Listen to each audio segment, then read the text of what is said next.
Bienvenidos, bienvenidas a Conversaciones en la Asesoría General de Gobierno.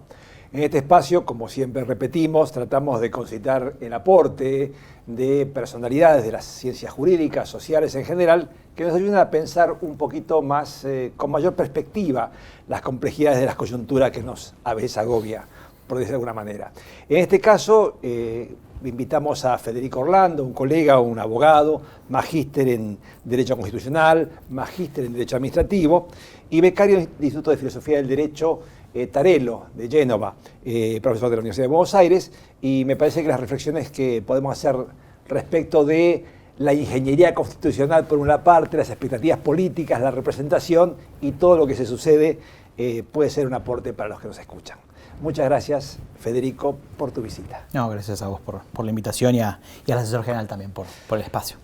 Mira, yo leyendo algunas cosas que vos escribiste, vos pensás mucho, reflexionás mucho, y uno de los temas que tal vez esté más en danza hoy por hoy es, no sé si decirlo en crisis o cierta desazón o perplejidad de cómo se vincula una estructura política de ingeniería constitucional, vuelvo a decirlo, la cuestión de las delegaciones políticas, la separación de poderes, la legitimación de representatividad. Digamos, hay algo ahí, un nudo que no queda muy claro. ¿Cómo te gustaría empezar a describirlo? Es un punto interesante. Yo primero marcaría una nota, en todo caso, contextual. Porque tu pregunta va hacia un problema de lo que es la práctica delegativa, ¿no? Esta idea de el Poder Legislativo delegando ciertas facultades en cabeza de la administración sobre la base de un determinado diseño institucional. Entonces, yo creo que uno puede ver que esa práctica lo que transparenta es un problema estructural, que es una suerte de desajuste en dos dimensiones. Tenemos una dimensión institucional que está armada para que el sistema funcione de una determinada manera, pero pensada a la luz de una determinada sociedad, ¿no? Cuando uno ve lo que agarraría ya nuestra sala de máquinas, lo que ve es un diseño institucional pensado para una sociedad de otro tiempo y con otras características. Y lo que vemos ahora actualmente es una democracia constitucional que funciona de una manera radicalmente diferente a ese diseño institucional. Entonces tenemos un montón de expectativas políticas, un montón de expectativas sociales sobre, por ejemplo, la figura del presidente, y a la vez vemos que es un diseño institucional en el cual el presidente, formalmente hablando al menos, carece de un montón de herramientas para llevar adelante las decisiones políticas necesarias para ser consistentes con esas expectativas políticas. Entonces, ahí se produce una suerte de desacople, de desfasaje. Y yo creo que lo que vemos actualmente, la práctica de delegación del Congreso sobre el Poder Ejecutivo, lo que hace es transparentar eso, la cierta incapacidad del Poder Legislativo de dar un montón de respuestas a necesidades sociales, que las termina delegando en el que es, si se quiere, el centro, el poder político de alguna manera más relevante, que es el Ejecutivo. Y esto tiene una explicación histórica. Si uno mira el siglo XX en particular, que como alguna vez dijo muy famosamente Elena Kagan, la jueza de la Corte Suprema de Estados Unidos, ese es el siglo del presidencialismo, el siglo XX. Así como el siglo XIX se suele decir que es el siglo del legislador, el siglo XX se suele decir que es el siglo del presidente y el siglo XXI es el siglo de los jueces. La idea es, yo creo que uno puede identificar dos grandes fenómenos en el siglo XX que pueden explicar por qué se pone en crisis ese diseño institucional pensado en el siglo XIX. Y es, por un lado, el advenimiento de lo que es el Estado regulador. La idea de hay sociedades en el siglo XX que comienzan a reclamar de los poderes políticos un montón de respuestas a problemas sociales que institucionalmente no tenían. Entonces el Poder Legislativo aparece como un poder no diseñado, o al menos con muchas limitaciones para dar respuestas a esos problemas de eficacia y decisión rápida, ¿no? Que es lo que identifica Pierre Rosanvallon. La idea de comienza a ser un valor político muy relevante la decisión eficaz y rápida. Y entonces el Poder Legislativo no podía dar respuesta, al menos de manera rápida y eficaz, a esos problemas. Entonces, esto es un problema. Y otro gran problema es el advenimiento del discurso de los derechos humanos. La idea de derechos... la proactividad del Estado, ya no la cuestión negativa de la política, de no intervenir en de la propiedad, no intervenir en la vida, sino hacer algo Sí, por eso. pero con una nota totalmente, pero una nota muy relevante, y es lo que va a hacer el Estado lo hace porque debe hacerlo. No hay una decisión, una dimensión solamente volitiva, ¿no? El Estado lo hace porque quiere. El Estado lo va a hacer porque debe. ¿Y porque debe? Porque enfrente hay un derecho. Ahora, la idea de que los derechos son pretensiones mucho más robustas que simplemente la libertad de expresión, sino que empezamos a tener derecho a la igualdad, derecho a la salud, derecho a la educación, esto implica por lo menos dos grandes consecuencias. Primero, un costo presupuestario y financiero enorme. Ya los estados tienen que empezar a hacer unas erogaciones presupuestarias enormes para dar cuenta de todos los reclamos que pueden ser incorporados en el concepto de los derechos. Pero además se requiere una matriz institucional muy diferente a la que estaba pensada y diseñada en el siglo XIX. Ya se requieren agencias reguladoras, se requieren una diversificación del campo institucional para dar respuesta a esos derechos. Todo esto lo que implica es poner en crisis ese diseño institucional que había sido pensado en el siglo XIX para una sociedad del siglo XIX, ¿no? Entonces el siglo XX lo que hace es implosionar esto. Y bueno, una respuesta posible a esto es, el legislador le dice al Ejecutivo, che, ejecutá, hacé, porque nosotros no podemos dar, o no sabemos, o no queremos, no lo sé, en todo caso eso es otra pregunta, dar soluciones estructurales a estos problemas que de alguna manera están haciendo implosionar este sistema institucional que no está preparado para esto. Vos sabés que ahora que dices eso, hay una cosa que me da vuelta en la cabeza hace algunos años, cuando leí el libro de Bayot sobre la Constitución inglesa. Ajá. Y critica el modo en que los norteamericanos mal copiaron el sistema británico parlamentario y se convirtieron en una torpeza de separar el poder ejecutivo y el legislativo, porque se encuentra un montón de personas, algo así dice, como frustrados porque no gobiernan y interpelean. Y una persona que es la que gobierna y tiene todo el poder, pero que tiene esa cuestión. Y estos días escuchando al presidente decir, hagan lo que hagan, yo voy a vetar. Cosa que, institucionalmente, como vos decís, el diseño está hecho. Ahora, ¿eso es eficaz? No, hay algo ahí. Yo no soy un experto en diseño institucional de Inglaterra y de Estados Unidos, pero digamos, hay una idea detrás que a mí me parece que es razonable. Si dejamos por un momento la coyuntura de quién está en la cabeza de la administración actualmente, es verdad que formalmente nuestro diseño institucional está diseñado de tal modo que el Ejecutivo formalmente tiene herramientas por lo menos escasas para llevar adelante programas de gobierno tal como se reclaman hoy en día la democracia constitucional, ¿cierto? Y a la vez como decía, es el poder el que recibe las mayores expectativas ciudadanas. Digo, nosotros cuando ejercemos gran parte de nuestros descontentos o nuestros acuerdos con la política, en realidad lo que estamos haciendo es manifestarnos con lo que está haciendo el presidente. Esto puede estar bien, puede estar mal, puede ser suficiente o insuficiente, pero de alguna manera es como sucede cuando salimos a quejarnos.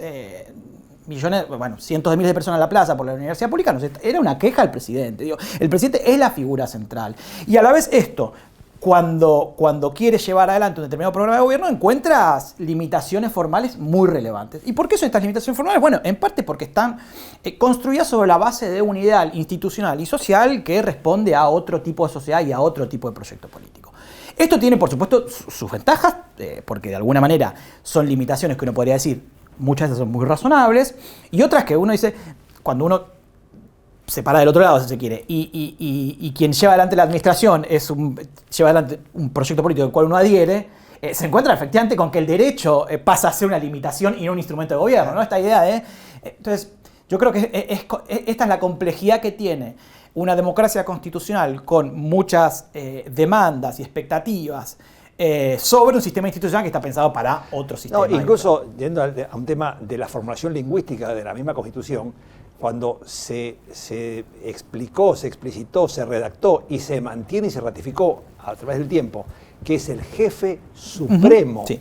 Es realmente jefe supremo de la nación, jefe de Estado. Es decir, tiene una... ¿Cómo no percibirlo como una autoridad, digamos, monárquica? Bueno, Jefferson ya como el... Sí, y ahí está toda la discusión de alguna manera subexplorada en nuestra comunidad, sobre todo en la comunidad jurídica, que es la reflexión acerca de la teoría política constitucional de la administración, la teoría política constitucional del presidente.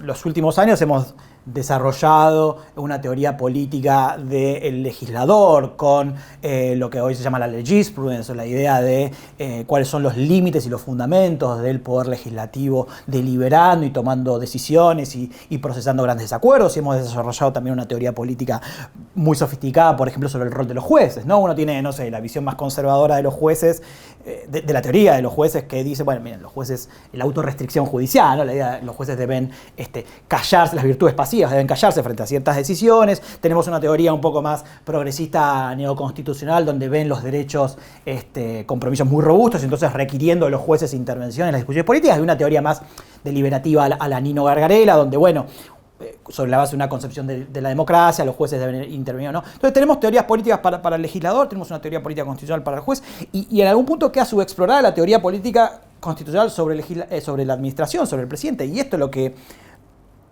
no es solo un problema teórico, no es un problema de una exquisitez teórica, una exquisición, sino tenemos un problema porque ahora, cuando tenemos que cuestionarnos o preguntarnos acerca de la legitimidad de ciertas decisiones de la administración, jugando con los límites de la legalidad, bueno, nos faltan algunas herramientas y algunos elementos, ¿no? Entonces, creo que es uno de los problemas que... Sí, que a lo mejor en realidad, justamente, como vos bien decís, no es un problema teórico. El problema es que se teorizó demasiado y quedamos encerrados en la teoría. Sí, yo a eso, es verdad, pero yo a eso agregaría incluso un matiz, Horacio. Yo diría, si uno ve si uno saca una fotografía de gran parte de las últimas 60 años del derecho público, en particular del derecho público constitucional o del derecho público administrativo en Argentina, uno lo que ve es una suerte de movimiento pendular, sacando, por supuesto hay excepciones a esto, ¿no? Desde luego, digo, para hablar en términos genéricos, uno ve un movimiento pendular entre una obsesión por ciertos temas formales, la teoría del acto administrativo. Yo me acuerdo que Gordillo tiene en su tratado, creo que es una nota al pie, que dice algo así como él estaba reunido con un profesor francés y por el marco de un congreso de Derecho Administrativo argentino, y el profesor francés diciéndole, no entiendo por qué tanta obsesión con el acto administrativo, ¿no? Entonces, o la obsesión por ciertos temas vinculados con las nociones formales del derecho administrativo y teorías muy sofisticadas acerca de eso, o en el otro extremo del péndulo, la construcción de teorías destinadas a justificar proyectos constitucionales de dudosa legalidad, legitimidad. Entonces, en ese movimiento pendular tenemos la construcción... La subsanación. Sí. La peligrosa subsanación. Y en el medio tenemos la construcción de una teoría del derecho administrativo profundamente defensiva, ¿no? Con la idea de la administración es mala, a la administración hay que ponerle límites, ¿no? La idea del proadministrado. De hecho, fíjate que las visiones progresistas del derecho administrativo son visiones muy críticas de la administración. Pero ese movimiento pendular y esa teoría del derecho administrativo fundamentalmente defensiva, lo que hace es que no veamos al derecho como un instrumento de gobierno. O sea, nos perdemos de una enorme dimensión del derecho administrativo y del derecho constitucional, que son herramientas de gobernabilidad, de gobierno. Entonces, el problema no es teórico, o en todo caso el problema es teórico, pero tiene una consecuencia política muy grave y muy enorme, y es cuando llegás al gobierno, cuando efectivamente ejercés la presidencia o el poder ejecutivo, te faltan herramientas teóricas, porque la teoría está pensada para limitarte, para sacarte, para decirte todo esto no puedes hacer, y no siempre en defensa del administrado, sino en defensa de otros intereses, y poco te da de herramientas para decir, che, mirá, tenés todo esto como instrumento de gobernabilidad. Bueno, perdón, una nota al pie podría ser que las leyes de derecho administrativo, que tenemos usualmente, sea españolas o argentinas, se han hecho con dictaduras. Bueno, es un dato. Bueno. Hay un discurso de poder también que podría explicar esta especie de esquizofrenia, decir, bueno, se supone que hay un discurso que facilita al administrado la vinculación con el poder y equilibra poder y voluntad, sí, poder y libertad, sí, pero en los hechos parece que es un poco, la presunción de legitimidad es casi de ilegitimidad. No, pero además, totalmente, pero además uno diría, el vínculo del administrado con la administración es mucho más complejo que lo que puede dar cuenta de la LPA. Entonces, si gran parte de nuestra reflexión acerca de, en este caso, del derecho administrativo se limita o se circunscribe a los contornos de los desajustes o las cuestiones interpretativas de la ley de procedimiento administrativo, diría, nos estamos perdiendo un montón. Digo, tenés gran parte del mundo europeo y gran parte del mundo estadounidense discutiendo, no sé, better regulation, discutiendo buena administración, discutiendo un montón de cosas que justamente lo que presuponen es la idea del derecho administrativo y del derecho público, si se quiere, como un instrumento de gobierno, digamos, como gobernanza. Exacto, digamos. obviamente, la gobernanza, exacto.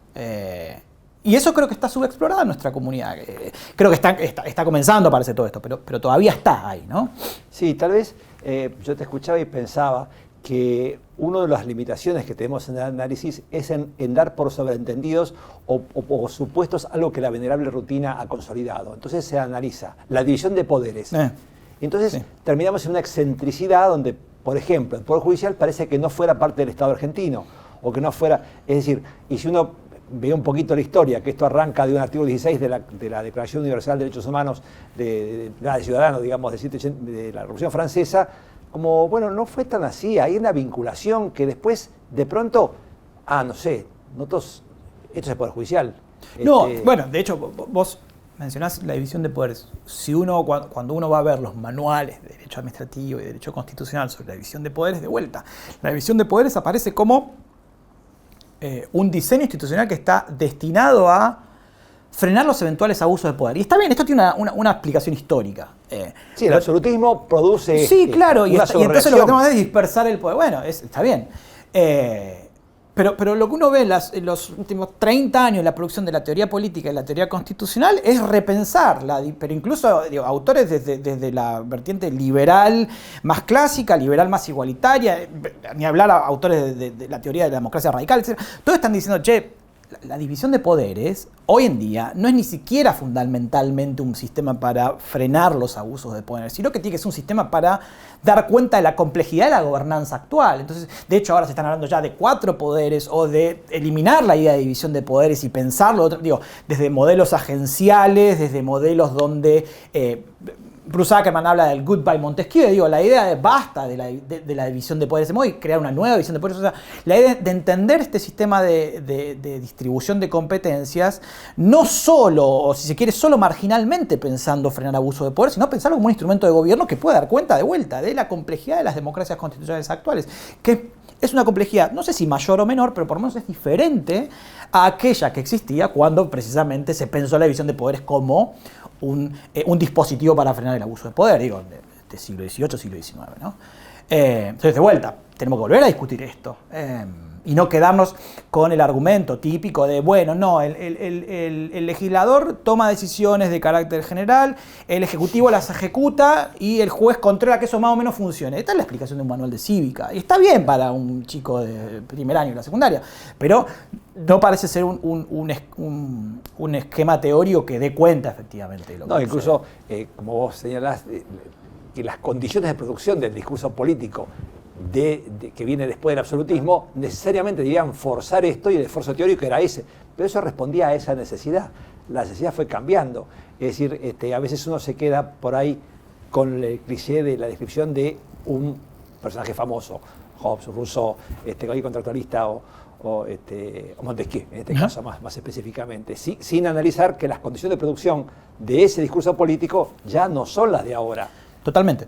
Pero hay una tal vez es el sesgo que tenemos los abogados como dice Rosler, que, bueno, el derecho es por definición conservador, lo que hace es conservar ciertas decisiones. Entonces, tal vez ahí hay un sesgo de anclar los significados de nuestras disposiciones a momentos originarios y creer que eso es necesariamente valioso. Puede serlo, pero puede no serlo también, ¿no? Claro. O puede ser de un modo, porque no quise renunciar al marco de referencia. Total. Yo pensaba también en esto de las delegaciones y la gobernanza, que vos señalaste el tema de derechos humanos. Efectivamente, la internacionalización de los derechos humanos y el sistema de promoción y protección que hace que genera la persona humana como una subjetividad internacional que no existía, y algunos bienes jurídicos que trascienden la soberanía de los estados, cuando eso pasa adentro del sistema, pienso ahora en un caso fue interesante, el caso Fontevecchia, D'Amico, digamos, cuando a la Corte o a la Argentina le llega la sentencia de la Corte Interamericana que dice, mire, esta sentencia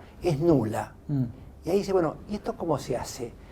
Bueno, entonces le manda una ficha a la Corte dice, bueno, esto sería una revocatoria, y entonces y esto me lleva a pensar que la obligación única del Estado argentino, cualquier Estado, digamos, frente a la comunidad, lo que pase hacia adentro debería ser secundario, y se termina siendo que esa dificultad de diseño o de leer ese diseño es casi como una afrenta al compromiso que tiene.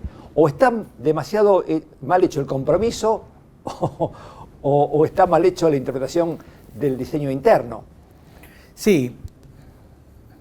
Yo creo que ahí hay una reflexión que se está dando en estos momentos, y es la incorporación de estándares que vienen de fuentes internacionales. Es un gran desafío. Lo que pasa es que yo ahí matizaría tu punto, pero solo para provocar el desacuerdo. Sí. Yo creo que hay una reflexión que uno tiene que hacer en sede, acerca de sede interna, acerca de cómo se recepcionan esos estándares, y creo que eso es un gran desafío. En todo caso, ahora volvemos sobre eso. Eso es un gran desafío para nuestros entendimientos acerca de cómo deberían funcionar los poderes estatales, y en todo caso después podemos decir algunas cosas sobre la administración, sobre la legitimidad democrática de la administración, etc. Pero también creo que hay una parte de la responsabilidad también es una gran reflexión acerca de las fuentes regionales y cómo se construyen esos estándares. Y hay toda una discusión y una conversación acerca de los límites y los problemas de esta idea del control de convencionalidad. Porque uno tiende a pensar, ¿no?, desde el costado más progresista y más empático con el discurso de los derechos humanos, de, bueno, está bien llenar a los estados con estándares recontra exigentes y sofisticados y muy robustos de derechos humanos. Pero lo cierto es que hay algo de esa construcción de esos estándares convencionales que son poco empáticos a ciertas particularidades institucionales internas del Estado. Y esto genera esta idea de que algunos creen que es un diálogo. ¿Vieron? Esta idea del diálogo. Sí. Algunos creen más que diálogo es casi una imposición, que venga un tribunal internacional y te diga, cuando usted interprete la Convención Americana de Derechos Humanos, la va a tener que interpretar de esta manera y la va a tener que aplicar de esta manera. Y uno dice, bueno, que hay un problema ahí también. Entonces, lo que quiero decir es, el enorme desafío sumamente importante que nos imponen nuestros compromisos en materia de derechos humanos, fundamentalmente de fuente internacional, implica una gran reflexión interna acerca de cómo entender nuestro diseño institucional y nuestros desafíos institucionales, pero también implica una gran reflexión de afuera de cómo construir ese diálogo sin que eso implique una imposición de estándares que no están siendo sensibles a las particularidades. Cuando la Corte Interamericana le dice al sistema interamericano que todos los jueces van a tener a su cargo el deber, tienen la obligación de llevar adelante el control de convencionalidad, cuando dice la administración tiene que llevar adelante el control de convencionalidad, bueno, por ejemplo, uno diría no está siendo sensible a ciertos sistemas judiciales que en los cuales los jueces no tienen, por ejemplo, el control de constitucionalidad, sino que es un control de constitucionalidad concentrado. Bueno, ¿cómo un juez en un sistema donde no tiene como competencia el control de constitucionalidad puede ejercer el control de convencionalidad? Yo creo que eso, no digo que esté mal, lo que digo es que eso produce algunos desajustes que hay que prestar atención. Entonces, yo diría la responsabilidad es doble. La responsabilidad es de los estados, de acomodar sus diseños y sus agendas a esos estándares y ser sensibles a esos estándares, y del lado, si quiere, del derecho regional interamericano, bueno, ser sensible a las particularidades institucionales de esos estados a los cuales está diciendo, che, mira, tenés todo esto que tenés que aplicarlo y aplicarlo de esta manera. Eso es un montón. Para que eso no se convierta en un monólogo, y sí que se convierta en una genuina conversación, claro. ¿no? Si no es un monólogo, la Corte Interamericana diciendo que es la libertad de expresión. O se construye o se impone, claro. Exacto. Y me parece que la región hoy, no soy un experto en sistema interamericano, pero me parece que hoy la región es mucho más interesante pensar en una conversación que en una imposición de un tribunal regional. No, yo en realidad, además de eso, iba algo más formal, decir, bueno, si el Estado tiene una obligación y el Poder Judicial o Legislativo son parte del Estado, digamos, parecería que no podrían correrse al momento de cumplir este punto, amparándose en una separación de poderes. Yo no puedo cumplir la sentencia porque esto sería resignar la capacidad o autonomía del Poder Judicial.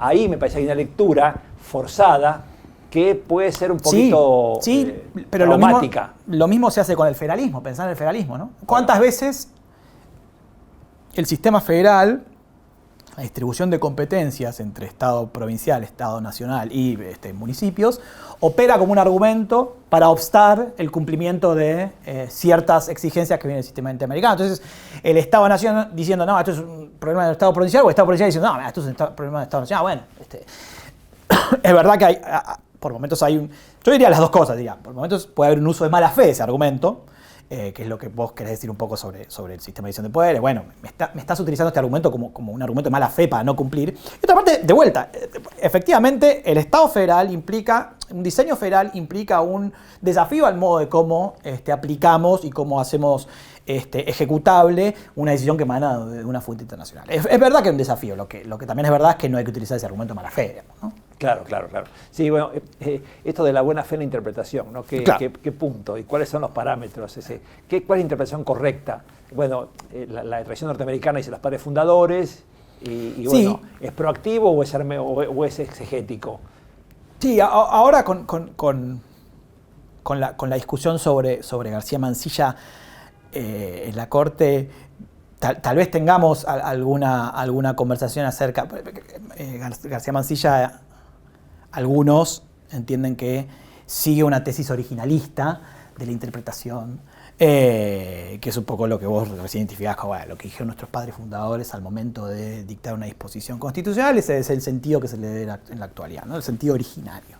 La teoría es súper sofisticada y es mucho más que eso, pero bueno, tal vez ahora con la postulación, que yo no sé si efectivamente, si formalmente ya está eso o no, de García Mansilla como juez de la Corte Suprema, tal vez tengamos que empezar a discutir esto, ¿no? Bueno, ¿cuáles deberían ser nuestros cánones interpretativos de las disposiciones constitucionales? Ya, algunos van a pensar que hay que mirar los orígenes de las disposiciones constitucionales, otros dirán una interpretación más a la Constitución viviente, ¿no? La idea de, bueno, hay que interpretarla conforme los cánones morales de la actualidad, otros son tal vez más formalistas, no lo sabemos.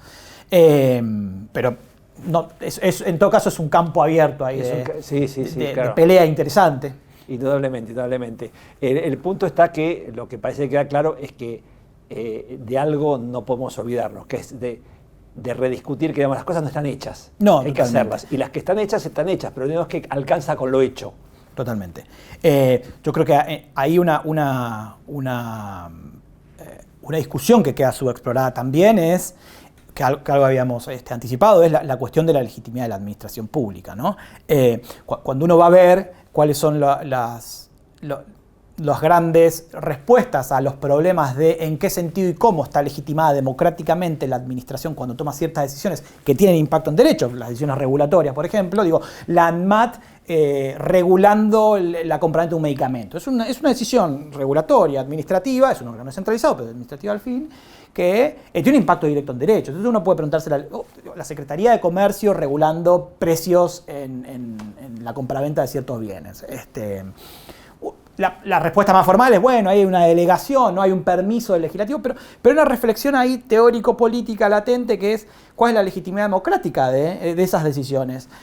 Y cuando uno ve, bueno, la primera respuesta es la respuesta en su dimensión institucional de esto, ¿no? Una visión de la división de poderes que nos hace sospechar esas decisiones, por esta idea más clásica.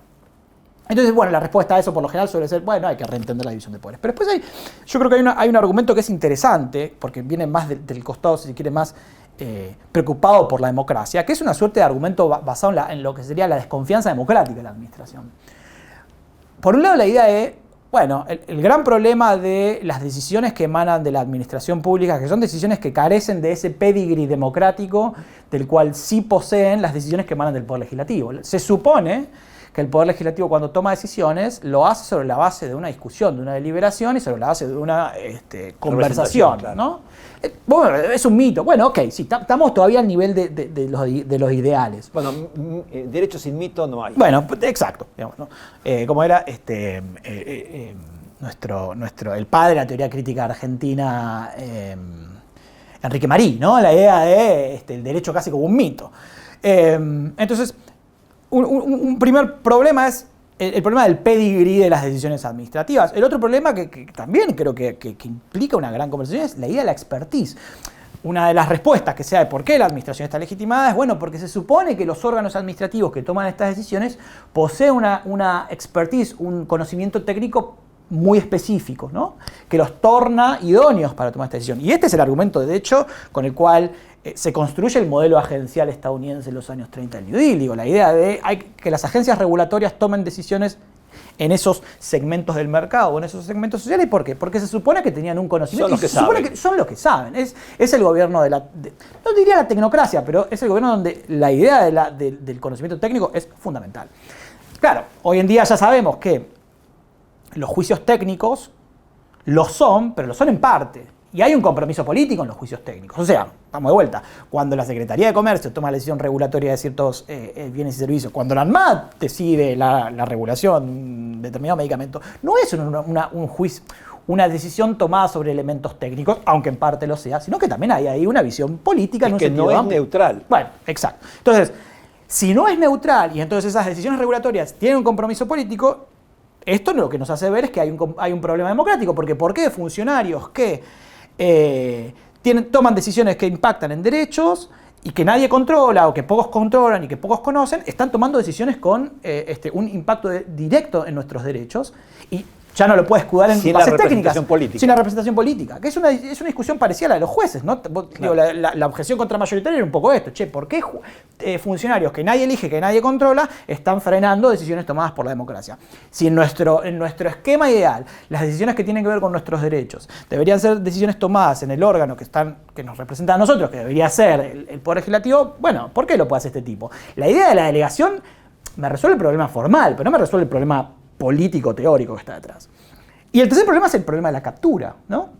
La idea de ¿por qué desconfiamos de la administración? Bueno, podemos ya desconfiar porque, y esto está bastante tratado en la literatura, y es la administración pública o ciertos órganos de la administración pública, por el diseño y las particularidades institucionales, pueden ser más, si se quiere, pueden ser víctimas más fácilmente de cierta captura, lo que se llama la captura de la decisión regulatoria.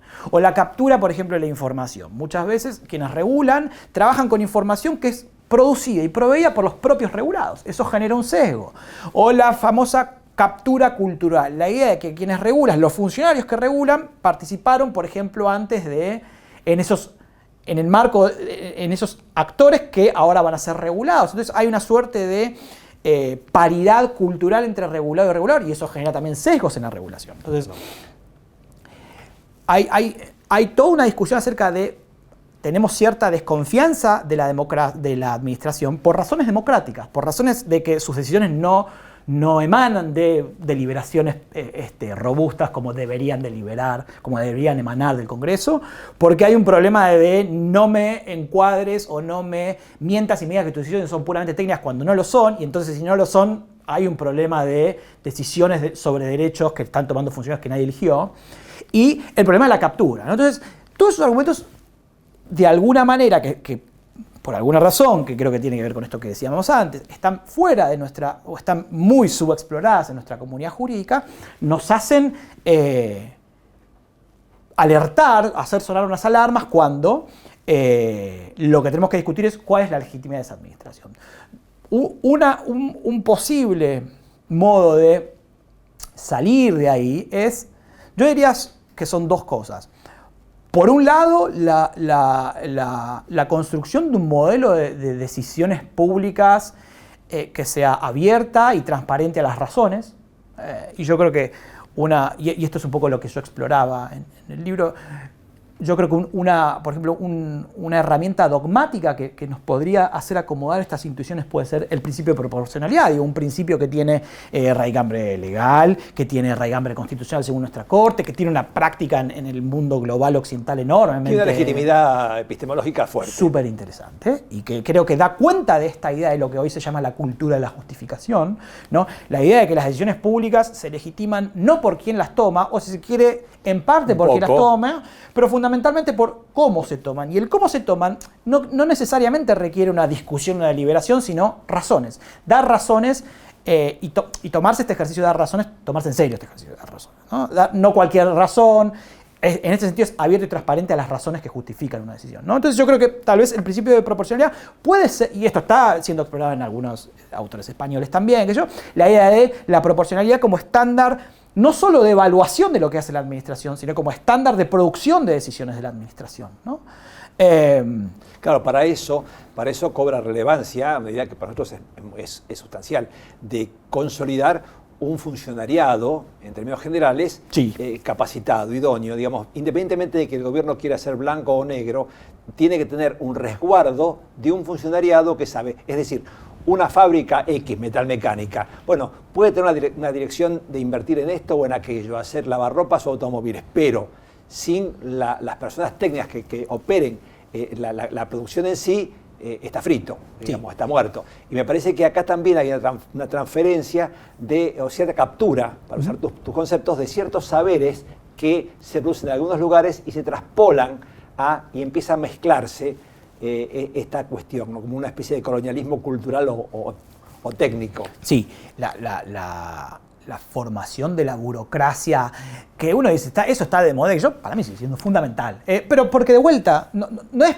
solamente porque nos parece que los funcionarios tienen que hacer cursitos. No, porque efectivamente muchas de sus decisiones tienen impacto en derechos, y entonces, si parte de la justificación de la legitimidad de esa decisión está basada en un conocimiento técnico, pues por lo menos que exista ese conocimiento técnico. Volvemos al concepto tradicional de idoneidad de la Constitución. Y decimos, ¿qué tiene que tener idoneidad?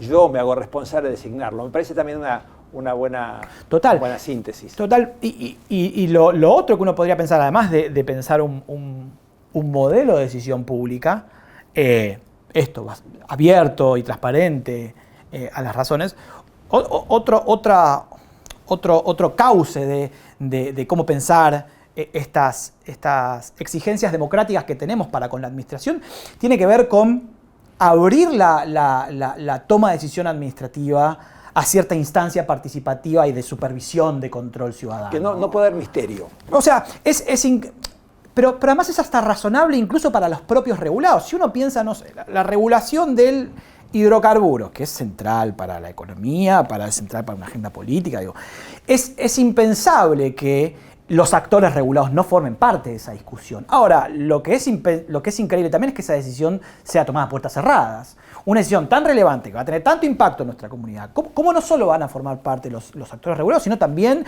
un montón de personas que se van a ver afectadas por las consecuencias de decisiones? Entonces, hay toda una tradición de reflexión sobre las instancias participativas de la ciudadanía en los procedimientos administrativos de decisiones que tienen impacto en derechos, que de vuelta hay que volcarlas, hay que retomarlas.